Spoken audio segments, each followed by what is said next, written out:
আজকে আমরা কথা বলবো ব্যাক পেন বা কোমর পিঠ ব্যথা। ব্যাক পেন খুব একটা কমন টার্ম। আপনারা কোমরে ব্যথা, পিঠে ব্যথা প্রত্যেকের বাড়িতে বা পাড়ার আশপাশে কাউকে না কাউকে দেখতেই পাবেন যে কোমরে ব্যথা বা পিঠে ব্যথা নিয়ে ভুগছে। আজকে আমরা যে তথ্যগুলো আলোচনা করবো, ব্যাক পেন অনেক বড় টপিক।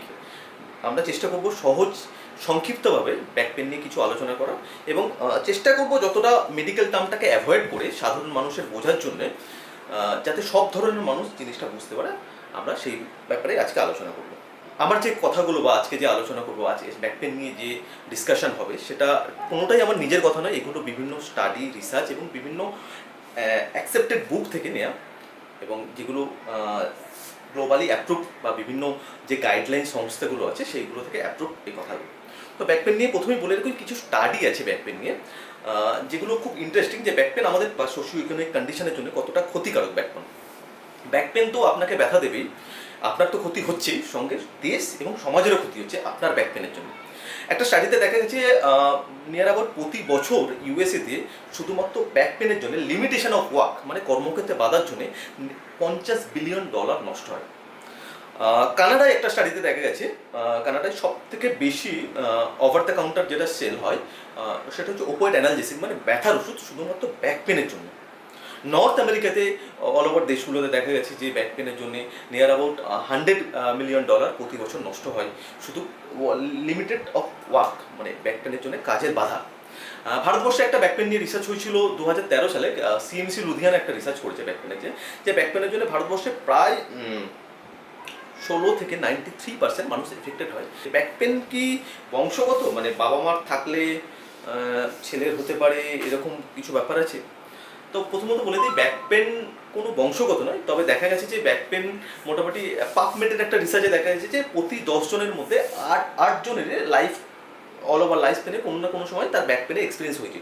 সুতরাং বংশগত নয়, কিন্তু মোটামুটি ব্যাক পশ্চারের জন্য আজকে ডেভেলপমেন্ট বা ডেভেলপিং কান্ট্রিগুলোতে ব্যাক পেন অনেক বেশি, প্রায় 10 জনের মধ্যে 8 জনের ব্যাক পেনে আমরা ভুগি। আর একটা মিথ আছে যে ইউরিক অ্যাসিড বাড়লে কি ব্যাক পেন বাড়তে পারে, বা ইউরিক অ্যাসিডের সাথে ব্যাক পেনের কোনো রিলেশন আছে কিনা। তো এটাও আমি ক্লিয়ার করে দিই, ইউরিক অ্যাসিডের সাথে ব্যাক পেনের রিলেশন আছে কথাটা সম্পূর্ণ সত্য না। তো কিছু স্টাডিতে দেখা গেছে, পাবমেডের একটা স্টাডিতে দেখা গেছে যে 2003 থেকে 2010 পর্যন্ত একটা স্টাডি হয়েছিল, যে সেখানে 68 কেসেস রেকর্ড আছে যেখানে স্পাইনাল গাউট বলে বা ইউরিক অ্যাসিডের জন্য ব্যাক পেন হচ্ছে। মেনলি ইউরিক অ্যাসিড হলে যেটা সমস্যা হয় আর কি, আমাদের শরীরে মনোসোডিয়াম ইউরেট ক্রিস্টাল ডিপোজিশনে বিভিন্ন স্মল জয়েন্টে, মেনলি এটা এফেক্ট করে পেরিফেরাল জয়েন্টে, বুড়ো আঙুল, হাতের আঙুল, পায়ের আঙুল, এগুলিতে খুব একটা স্পাইনে এফেক্ট করে না। ব্যাক পেনের কজ কী, ব্যাক পেনের ডায়াগনোসিস কীভাবে করা হয় এবং ব্যাক পেনের চিকিৎসা কী। তো ব্যাক পেন কজ শুরু করার আগে বা কী কারণ শুরু করার আগে আমি ব্যাক পেন জেনে নিই যে স্টাডিতে কী বলছে, কোন কোন এজের মানুষেরা ব্যাক পেনের সব থেকে বেশি ভোগ। তো ইন্ডিয়াতে একটা স্টাডিতে দেখা যাচ্ছে যে 23 থেকে 50 বছর বয়স ব্যাক পেনের সব থেকে বেশি এফেক্টেড হয়, স্পেশালি যারা ওয়ার্কিং, সেটা বিভিন্ন প্রফেশন হতে পারে, কেউ আইটি প্রফেশন, কেউ engineer, doctor, teacher, house wife, different প্রফেশনে, সব প্রফেশনেই কিন্তু ব্যাক পেন একটা বড় কজ হয়ে দাঁড়িয়েছে। লিমিটেশন অফ ওয়ার্ক, তার কর্মক্ষেত্রে বাধা, এবং আপনাকে তো অবশ্যই কষ্ট দিচ্ছে। প্রধানত 3টে কারণ আছে ব্যাক পেনের। One is the mechanical cause, mechanical মানে আপনারা বলতে পারেন যে একটা যান্ত্রিক কজ।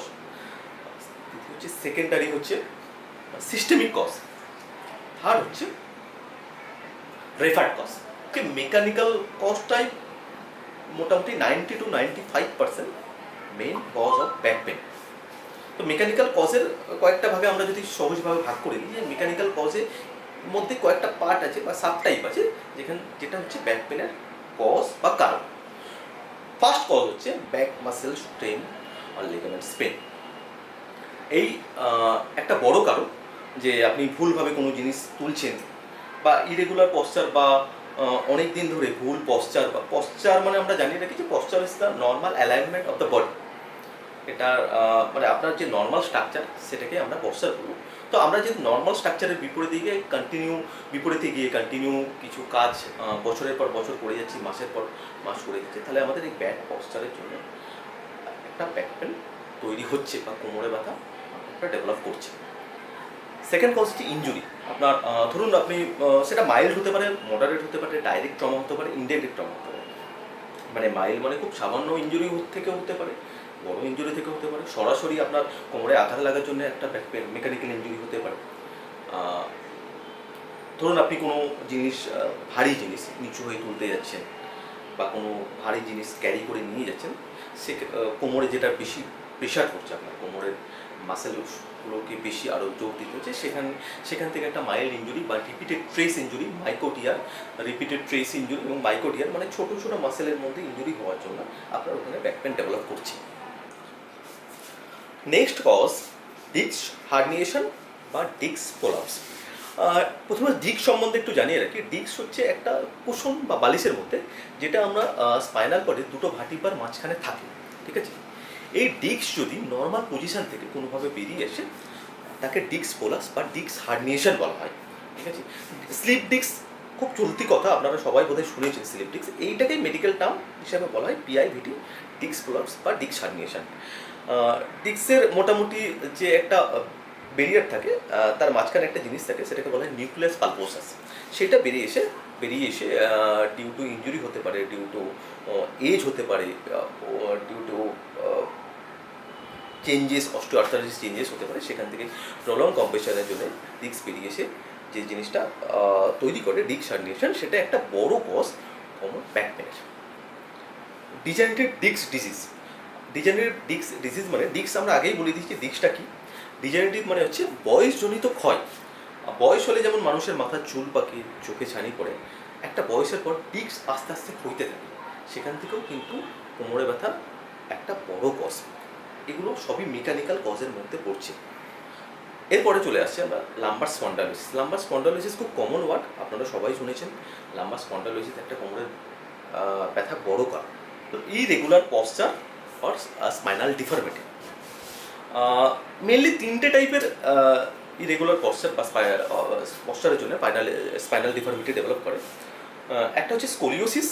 স্কোলিওসিস মানে আমাদের নর্মাল স্পাইনের যে কার্ভেচার থাকে, প্রায় একটা এসের মতো কার্ভেচার থাকে, যেটাকে আমরা সেন্টার অফ গ্র্যাভিটি মেনটেন করার জন্য নেচার ক্রিয়েট করেছে। আমাদের স্পাইন ভার্টিব্রা কলাম বা স্পাইনাল কর্ড কিন্তু কখনো সোজা থাকে না, সেটা একটা এসের টাইপের কার্ভেচার তৈরি করে রাখে সেন্টার অফ গ্র্যাভিটিকে মেনটেন করার জন্য।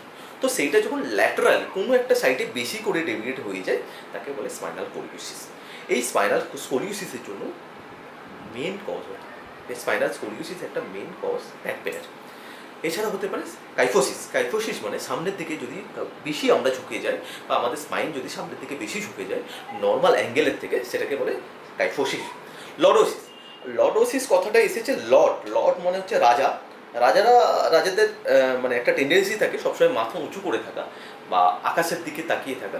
এই জিনিসটাকে লর্ড থেকে এসেছে লর্ডোসিস। লর্ডোসিস মানে আমরা যে নর্মাল স্পাইনাল যে সিওজি মেনটেন করে, যে নর্মাল স্পাইনাল কলামের যে অ্যাঙ্গেল থাকে, সেই অ্যাঙ্গেল থেকে যদি আমরা হাইপার এক্সটেন্ডেড হয়ে যায়, ঠিক আছে, এই হাইপার লর্ডোসিস থেকে ব্যাক পেন ডেভেলপ করে। এছাড়া ক্রনিক অস্টিওপোরোসিস এবং সেখান থেকে কম্প্রেশন ফ্র্যাকচার। এটা কম্প্রেশন ফ্র্যাকচার খুব কমনলি দেখা যায় পোস্ট মেনোপোজাল উমেনদের ক্ষেত্রে। মানে পোস্ট মেনোপোজাল মানে যেসব মহিলাদের মাসিক বন্ধ হয়ে গেছে, ধরুন 45 বা 50 পরে হাড়ের একটা ক্ষয় সৃষ্টি হয় ভেতরে, ঠিক আছে। এখান থেকে কি হাড় অনেক ভঙ্গুর হয়ে যায় এবং খুব সামান্য চোটেই কোমরে ব্যথা হতে পারে। এবার চলে আসি আমরা রেয়ার দুটো টাইপের কজ, সেটা কিন্তু আমরা একেবারেই ভুলে চলে যাবে না। এই জন্যেই আমরা বলি যে কোমরে ব্যথা খুব সামান্য জিনিস নয়, কোমরে ব্যথাকে কখনো অবহেলা করা উচিত না। তার মধ্যে একটা কজ হচ্ছে আপনার সিস্টেমিক কজ। সিস্টেমিক কজের মধ্যে আমরা মেনলি যদি দুটো বা তিনটে ভাগে ভাগ করে নিই, যে একটা হচ্ছে ম্যালিগনেন্সি, মানে কোনো ক্যান্সার বা টিউমার আছে কিনা, একটা হচ্ছে ইনফেকশন, কোনো রকম ইনফেকশন হয়েছে কিনা, আর একটা হচ্ছে ইনফ্লামেন্টারি কন্ডিশন। ইনফ্লামেন্টারি মানে জয়েন্টের বা আমাদের স্পাইনের নিজস্ব প্রদাহ সৃষ্টি হওয়া, যেটা অটো ইমিউন হতে পারে, সেখান থেকে হচ্ছে কেন। তো আমরা প্রথম ডিসকাস করবো malignancy cause. Malignancy cause mainly দুটো টাইপের ভাগ করা যায়। একটা হচ্ছে মাল্টিপল মাইলোমা। এটা একটা বলতে পারেন রক্তের ক্যান্সার, যেটার একটা মেইন সিমটম হচ্ছে কোমরে ব্যথা বা ব্যাক পেন, নেক পেন। এছাড়াও অ্যাসোসিয়েটেড নানা রকম সিমটম থাকতে পারে।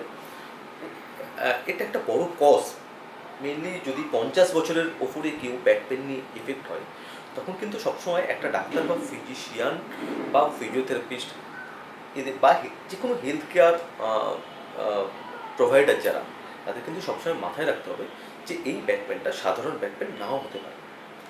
সেকেন্ডারি মেটাস্টেসিস মানে ধরুন কারো কোনো পেশেন্টের ক্যান্সার আছে অলরেডি, কারো লাংসে ক্যান্সার, কারো প্রোস্টেটে ক্যান্সার, সেখান থেকে যদি সেই সব পেশেন্টদের যাদের ক্যান্সারের হিস্ট্রি আছে তাদের যদি ব্যাক পেন শুরু হয়, তাদের কিন্তু আমরা সবসময় মনে রাখতে হবে যে ওই ক্যান্সারটা বোনে স্প্রেড করলো কিনা। তাদের কিন্তু নর্মাল ব্যাক পেন নাও হতে পারে, সেটা আমাদের রুল আউট করে নিতে হবে। এবং এর জন্য আমার মনে হয় কোনো চিকিৎসকই বেটার রুল আউট করার জন্য। আর একটা হতে পারে স্পাইনাল টিউমার। স্পাইনাল টিউমার মোটামুটি 95% স্পাইনাল টিউমার যেগুলো হয়, স্পাইনাল কর্ড টিউমার, সেগুলো কিন্তু ম্যালিগনেন্ট, মানে সেগুলোর মধ্যে ক্যান্সার সেলের উপস্থিত বর্তমান, ঠিক আছে। 5% নন ক্যান্সার। স্পাইনাল টিউমার একটা বড় কজ, বিশেষ করে এই এলবিপির জন্য। নেক্সট আমরা চলে আসছি ইনফেকশন। কি ইনফেকশনের জন্য কোমরে ব্যথা হতে পারে? One of the most common cause কোমরে ব্যথার জন্য সেটা হচ্ছে ডিক্সটাইটিস। মানে ওই আপনার যে ডিক্স বললাম একটু আগে, আমরা যে ডিক্স নিয়ে আলোচনা করছি, যে দুটো ভাটিপার মাঝে যে কুশন বা স্পঞ্জ টাইপের থাকে, সেখানে যদি কোনো ইনফেকশন বা ইনফ্লামেশন হয়, সেটা একটা বড় কজ কোমরে ব্যথা। সেকেন্ড হচ্ছে বোন টিপি। বোন টিপি ভারতবর্ষে খুব কমে গেল, কিন্তু এখনও দেখা যায় যে বোন টিপির কারণে হাড়ে যে ক্ষয়, এর জন্য কোমরে ব্যথা হয়। থার্ড হচ্ছে অস্টিওমাইলাইটিস। এবার নেক্সট চলে আসে আমরা inflammatory cause. Inflammatory cause mainly দুটো এফেক্টে করে কোমরে ব্যথার জন্য। One of the first most common cause হচ্ছে অ্যাঙ্কোলাইজিং স্পন্ডলাইটিস। আবার কথাটা বললাম, অ্যাঙ্কোলাইজিং স্পন্ডলাইটিস। এটা খুব common in young patient of back pain. Mainly এটা হচ্ছে অটো ইমিউন ডিজিজ। মানে শরীর অটো ইমিউন মানে একটু জানিয়ে রাখি, অটো ইমিউনকে বাংলায় কথা বলা হয় যে আমাদের শরীরে কিছু ডিফেন্সিভ মেকানিজম আছে যেগুলো শরীরকে বিভিন্ন রোগ থেকে প্রতিরোধ করতে থাকে। সেই ডিফেন্সিভ মেকানিজম যখন আমাদের শরীরে এগেনস্টে কাজ করে, তখনই আমাদের অটো ইমিউন ডিজিজ তৈরি হয়। অ্যাঙ্কোলাইজিং স্পন্ডালাইটিসের জন্য মেন একটা জিন দায়ী করা হয়, সেটাকে বলা হয় HLA-B27 জিন।